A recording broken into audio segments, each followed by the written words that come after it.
재판 상황도 좀 한번 보겠습니다. 지금 최 변호사님, 지금 상황에서는 구속 만기 시점이 10월 중순까지 못 끝내는 거 아니냐라는 좀 분석도 나오던데요. 끝낼 수 있으리라고 저는 봅니다. 아마 예. 그렇기 때문에 최초 같은 경우에는 박근혜 전 대통령의 변호인 측의 얘기를 들어서 어떤 그 적법 절차를 와 어떤 그 방어권 보장한다는 취지에서 월화한 다음에 목이나 수 중에 해서 일주일에 3번 정도 한다고 했는데 이게 해보니까 생각보다 속도가 안 나는 거예요. 네. 그래서 이제 다음 주부터 같은 경우에는 일주일에 4번까지 한다라고 얘기를 했는 것 같은데요. 지금 저희가 실무적으로 해볼 경우에는 경우에 따라서 증거를 다 부동의를 했습니다. 그래서 나와야 될 증인들이 한 400명 정도 된다 이렇게 얘기를 하는데 예. 제가 실무적으로 해보면 어떻게 하냐면은 결국 필요한 증인을 끝까지 하고 나중에 하다 보면 남는 증인 같은 경우에 그중에 핵심적인 증인들 같은 경우에는 증인으로 부르고 그중에 약간 그 간접 증거나 이런 부분 같은 경우에는 검찰에서 유죄 판결에 큰 문제가 없다라고 한다고 하면 어느 정도 철회를 하는 식으로 해서 얘기를 합니다. 그렇기 때문에 지금으로서는 할 수 있는 최대한 속도를 내고 예. 뭐 이렇게 하다 보면 생각보다 조금 더 빨라질 수도 있고 한데 예. 결국 재판 결과의 어떤 정당성을 확보하려고 한다고 하면은 신속한 재판과 함께 어떤 피고인 같은 경우에도 또 적법 절차를 보장하는 그 선을 이 재판장님이 잘 알고 있기 때문에 속도를 내고는 있습니다만 아마 그 변호인의 입장도 최대한 들어주려고 하는 그런 게 가능한데요. 아마 경우에 따라서 정말 시간이 없다라고 한다고 하면은 경우에 따라서는 주말에 한 번 더 잡을 그럴 가능성도 없지 않나 싶습니다. 네. 그러니까 재판장이 보기에는 그렇게 하다가 건강 나쁘다고 하는데 밤샘 재판할 수도 있다라고 하는 게 그런 의미인 것 같아요. 그렇죠. 지금 말씀하신 것처럼 시간이 별로 없지 않습니까? 6개월 안에 끝내야 되는 상황이다 보니까 그렇지 않으면 이제 석방을 해야 되는 상황이 되니 그 부분을 피하고 싶은 거죠. 법원 입장에서는. 그래서 가능한 한 건강상의 문제가 큰 무리가 없다고 하면 추진하려고 하는 것이고 이제 문제는 박 전 대통령 측 변호인들이 이제 건강상의 문제를 가지고 뭐 공개 법정에서 말 못할 건강상의 문제라고 얘기하니까 뭔지는 밝혀지진 않았습니다만 그런 문제들 때문에 부담스럽다라고 지금 얘기를 하고 있어서 재판을 이렇게 빨리 속해가는 것에 대해서 약간 이제 불만을 제기한 상황이에요. 그런데 이제 말씀드린 것처럼 이게 6개월 안에 끝나려고 하면 불가피한 상황이지 않습니까? 그래서 아마 그거는 제가 볼 때 재판부 입장에서 박근혜 전 대통령의 그 병이 뭔지는 모르겠지만 전문가나 아니면 의사의 진단이나 아니면 진찰을 통해서 그 부분을 좀 확인하고 그분이 문제가 없다고 하면 변호인 측의 주장에도 불구하고 전문가의 의견에 별 문제가 없다고 하면 그 부분은 그냥 속행을 할 가능성이 높다고 보여집니다. 예. 그리고 또 하나 최 변호사님, 지금 재판부가 좀 경고를 준 게 유영하 변호사가 박 전 대통령은 이제 피고라고 불러요. 이게 피고인. 맞는 거죠? 피고인. 네네. 그런데 이제 대통령님 이렇게 부른다는 거예요. 그렇습니다. 기본적으로 서로 지켜줘야 될 부분은 지키는 것이 맞다라고 봅니다. 그렇기 때문에 지금 재판부 입장에서도 피고인 내지는 피고인이 그러니까 박근혜 전 대통령이 혼자 남아 있으면 그냥 피고인이라고 할 테고 지금 박근혜 전 대통령 그리고 최순실 또 안종범 이렇게 있으면은 피고인 박근혜 피고인 최순실 이렇게 할 텐데 아무리 변호인이라 한다 하더라도 대통령님이라 부르는 것은 부적절하죠. 원래 법정에서는 법정의 룰이 있지 않습니까? 로마에 가면 로마에서 법에 따르는 것이 맞고 그것이 바로 이 법정 내에서의 어떤 질서를 유지하는 데 합당한 방법이라고 생각합니다. 아무리 개인적인 어떤 신념이 그렇다 한다 하더라도 법정 내에서는 어떤 그 재판장의 어떤 법정 지휘권을 따라주는 것이 저는 합당하다고 생각을 합니다. 저는 그러니까 말씀도 맞지만 변호사가 재판부를 좀 무시하는 행태라고 지적해야 되는 거라고 봅니다. 저도 뭐 재판을 국회의원 신분하면서 이제 국정원 감금 재판도 받아보고 했지만 당연히 그 이제 피의자 신분으로 수사를 받고 또 조사를 받고 재판을 받는 거지 않습니까? 그러면은 재판정에서는 대통령이 아닌 거죠. 그런데도 불구하고 유영하 변호사가 대통령님이라는 호칭을 쓴다는 얘기는 여전히 반성하지 않은 행태로부터 비롯되는 거다라는 것을 지적을 해야 되는 거고 그렇기 때문에 지금 사실은 전직 대통령이 재판받는다는 거는 국민으로서도 수치이잖아요. 그럼 뭐 지지하든 안 하든 간에 잘못이 있든 없든 간에 그리고 정말 있어서는 안 될 일이 또 벌어진 거기 때문에 그러니까 전직 대통령으로서 존중받고 존경받으려면 잘못 여하를 떠나서 재판정에서 지켜야 될 그 예의, 그러니까 재판부에 대한 예의가 있는 거지 않습니까? 공정하게 재판을 진행하는 재판부에 대해서. 근데 대통령님이라고 얘기하는 것은 일종의 좀 압박 또는 압력 행사일 수도 있어요. 재판부가 받아들일 때는. 그래서 그런 것들은 유영하 변호사가 잘못하고 있는 거라고 저는 그럼요. 지적할 수밖에 없어요. 정말 잘못하고 있고 예를 하나 간단하게 예를 들으면 예. 만약에 제 아이가 제 수업을 듣는데 아버지, 아빠 이렇게 부르면 되겠습니까? 수업 시간에? 그런 거 뭐가 다른 거예요? 수업 시간에는 전 교수님이고 선생님인 거지. 그 재판 과정에서 당연히 피의자로 불러야지 어떻게 대통령님, 대통령께서 뭐 이런 표현을 합니까? 예. 그 사적인 영역에서는 그렇게 할 수 있겠지만 정식 재판에 저런 발언을 하는 것은 아주 부적절하고요. 판사가 제지를 했음에도 불구하고 계속 저런 표현을 쓴다고 하는 것은 지금 예. 김 의원님 말씀처럼 재판부를 무시하는 태도라고밖에 볼 수 없는 거죠. 이것뿐만이 아니고 박 전 대통령이 이제 법정에 들어오니까 변호인들이 기립을 했었다고 하는데 그것도 한번 좀 제지를 받은 적이 있어요. 그렇죠. 이게 그러니까 관계를 보여주는 것 같아요. 그러니까 그게 박 전 대통령한테 도움이 안 돼요.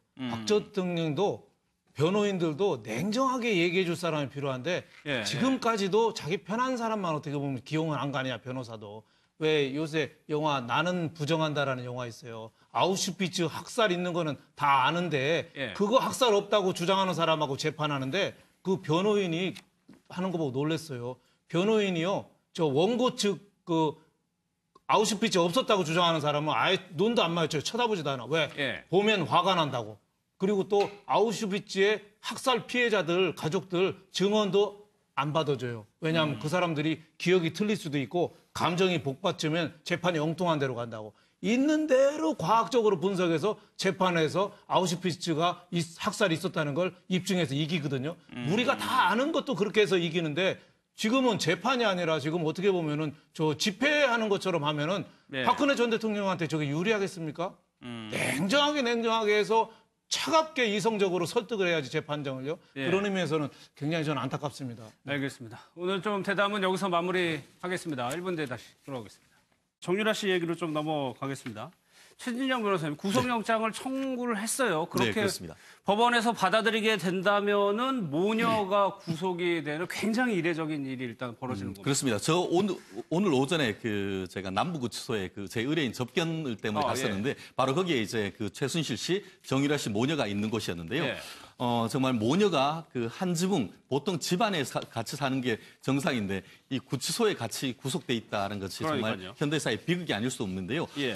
또 흥미로운 것이 오늘 영장 전담을 하시게 된 분이 강부영 영장 전담 판사님입니다. 예. 이분이 누구냐? 지금 그림에서 보이듯이 지난달에 이제 그 박근혜 전 대통령에 대해서 구속 영장을 발부했는 그 분이십니다. 그렇기 예. 때문에 오늘 어떤 결정을 할지에 대해서 상당히 좀 기대 내지는 어떤 법조인으로서 관심이 큰데요. 예. 혐의가 영장 청구 범죄 사실이 일단 3개를 썼는 것 같습니다. 하나는 이대입 시비리와 관련해서 이제 업무방해죄 그리고 예. 또 위계에 의한 공무집행방해인데 저건 뭐냐면 이대 전에 청담고등학교 다녔지 않습니까? 예. 청담고등학교 다닐 때 해외에 어떻게 승마 가지도 않았으면서 마치 해외에 갔는 것처럼 승마협회 어떤 서류를 위조해서 학교에 출석했는 것처럼 그 서류를 냈는 것을 위계에 의한 공무집행방해로 했고 예. 외국환관리법 위반 같은 경우에는 이 독일에 있는 이 하나은행에서 돈을 빌려가지고 그것을 유용해서 딴 데 썼다 이런 취지인 것 같은데요.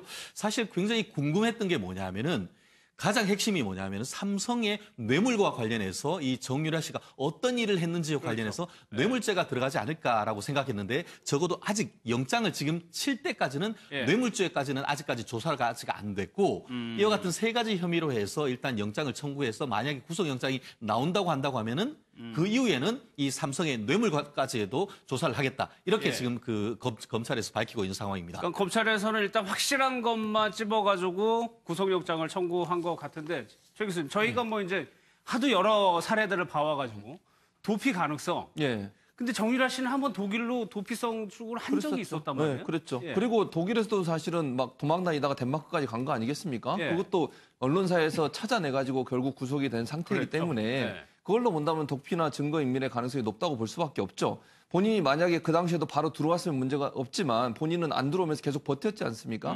그런 정황으로 본다고 하면 도피나 아니면 증거인멸의 가능성이 높다고 판단할 가능성이 있다고 저는 보고요.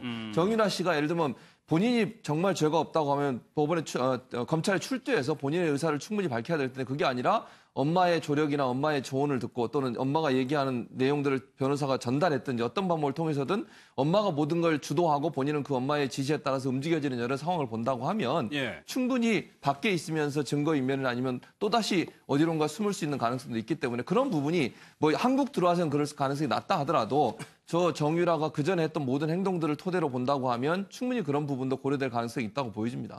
또 하나가 이제 중요한 게 혐의의 상당성이라는 건데 얼마나 적극적으로 가담했냐라는 거를 보는 건데 그러니까 정유라가 들어와서 한 얘기가 다 엄마가 시켜서 그렇게 하라고 해서 얘기한 게 그 이유 때문에 그렇거든요. 그렇죠. 모든 거 다 엄마가 했다고 하고 예. 인정한 게 딱 하나였죠. 그 댓글 SNS에다가 사과한 너희들도 거. 부모 잘 예. 만났 뭐 욕설 비슷하게 한 거를 사과한 거 그건 처벌 안 받잖아요. 그러니까 어떻게 보면 철부지 코스프레를 하는 거죠. 나는 몰랐는데 엄마가 다 시키는 대로 자기 이름 바뀐 것도 몰랐다잖아요. 원래 뭐 정유라 전에 정유연인데 정유라로 이름 바뀐 것도 자기는 몰랐다고 하는 거는 제가 보니까 굉장히 주도 면밀하게 이게 덴마크에서 예습 복습을 몇 달을 하고 외워서 온 거죠. 그래서 판사가 저걸 오늘 영장 판사가 박근혜 대통령을 구속영장을 발부한 강부영 판사가 오늘 하더라고요. 예. 악연 중에 악연이죠. 그분이 하는데 그게 얼만큼 이 개입을 정유라가 했는지 어떻게 보면 말 문제라든지 그렇죠. 말 세탁 문제라든지 돈 세탁이나 말 세탁이죠. 그런 문제라든지 여러 가지 이대 개입 문제라든지 본인이 얼만큼 알고 했느냐 그거에 따라서 아마 판사가 판단을 내리리라고 봅니다만 판사도 이게 판단은 제가 판사라도 좀 당연히 국민 여론은 구속돼야 된다는 거지만은 예. 제가 보기엔 판사 판단 기준으로는 법적으로만 보면 쉽지는 이건 않다고 간단하지는 그러더라고요. 않을 것 같다. 예. 뭐 이런 생각이 저는 듭니다. 네. 글쎄요, 이 정유라 씨 기변 저희가 성격을 늘 봐왔는데 엄마 말을 이렇게 잘 듣는 딸은 아니었던 것 같은데. 그렇죠. 고등학교 때 이미 그 2013년도에 그 최순실 씨와 정유라 씨는 거의 말을 안 할 지경으로 그렇죠. 그리고 독립해서 본인이 이제 한 달에 1,000만 원을 사용했다라고 이미 얘기를 했던 바고요. 예. 그 다음에는 이제 그 정유라 씨의 아들을 돌보기 위해서 또 최순실 씨가 또 독일로 갔던 거고 독일에 가서는 뭐 또 다른 형태의 뭐 페이퍼 컴퍼니를 만들어 가지고 불법한 행위를 했던 건데 예. 이제 와서 어머니가 다 시켰다. 아, 저는 아무것도 몰라요라고 얘기하는데 사실 그렇지 않습니다. 이제 뭐 저도 딸을 키우는 엄마지만 예.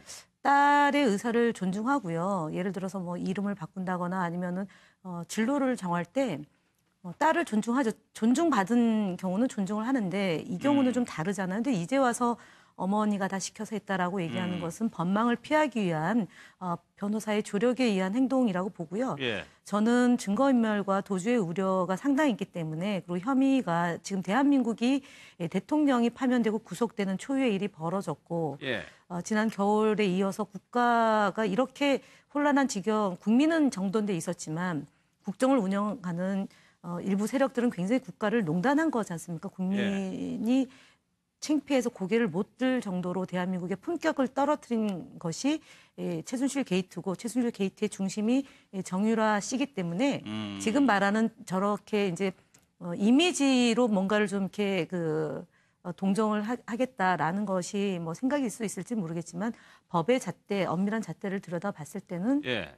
구속 영장이 저는 수용이 될 거다라고 봅니다. 예. 제가 법조인으로서 좀 말씀드리면 일반인들하고 예. 약간 다를 수는 있습니다. 무슨 말이냐면 지금 다들 얘기해 주신 거는 이제 뭐 도주 우려라든가 증거 인멸의 우려 이런 걸 얘기했는데 거기 가기 위해 전에는 뭐냐면 범죄에 대한 소명이 있어야 됩니다. 예. 근데 과연 이 부분에 대해서는 법조인들이 생각하기에 과연 법조인 그 범죄에 대한 소명이 있는지에 대해서는 상당 부분 의문을 제기하고 있는 부분이 있거든요. 아시다시피 지금 다 모른다고 합니다. 그 반면에 엄마는 내가 다 했다라고 하고 있어요. 그렇다고 하면은 객관적인 증거에 의해서 정유라 씨가 이 이대 입시 비리와 관련해서 뭔가를 했다는 것이 객관적으로 증명이 돼야 되는데 그게 있어야 되는 거죠. 그렇죠. 그런데 예. 과연 그것이 있는지에 대해서는 아직까지 뚜렷하게 보이는 게 없단 말이에요. 예. 거기다가 지금 어떻게 보면 삼성과 관련된 뇌물 부분에 대해서도 지금 아예 영장 범죄 사실에 빠져 있단 말이에요. 그렇다고 한다고 하면은 지금 조금 전에 있었던 그런 업무 방해라든가 이런 부분에 있어 가지고는 입증이 과연 됐다고 볼 수 있는지가 상당히 의문이에요. 예. 거기다가 또 한 가지는 뭐냐면은 벌써 다 증거인멸 노래하는데 다 구속돼 있지 않습니까? 그렇기 때문에 변호인들 입장에서는 이거 증거인멸 없다. 도주 우려? 지금 아이도 있지 않느냐. 예. 집에서 같이 있을 것이다. 이런 식으로 논리를 펴면서 결국 제가 봤을 때는 아마 변호인과 상의를 해서 이거 한국에 들어와서 예전에 그 12월 달에 있는 특검 때 어떤 그 이미 그 소나기를 피했기 때문에 예. 지금 들어온다고 하면은 아마 구속영장을 해서 우리가 기각시킬 수 있겠다라는 그런 어떤 내밀한 나름대로의 어떤 판단이 있어서 들어왔을 것 같은데요. 예. 근데 그 나머지 어떤 우리 법조인의 입장에서는 상당 부분 그와 같은 우려가 많지만 일반 국민의 눈높이에서 봤을 때는 다들 말씀하시는 것처럼 상당히 어떤 죄질이 크다라는 점에 있어가지고는 예. 정말 그 법조인들 사이에서도 어떤 구속될지 여부에 대해서 의견이 지금 분분한 그런 상황인 것 같습니다.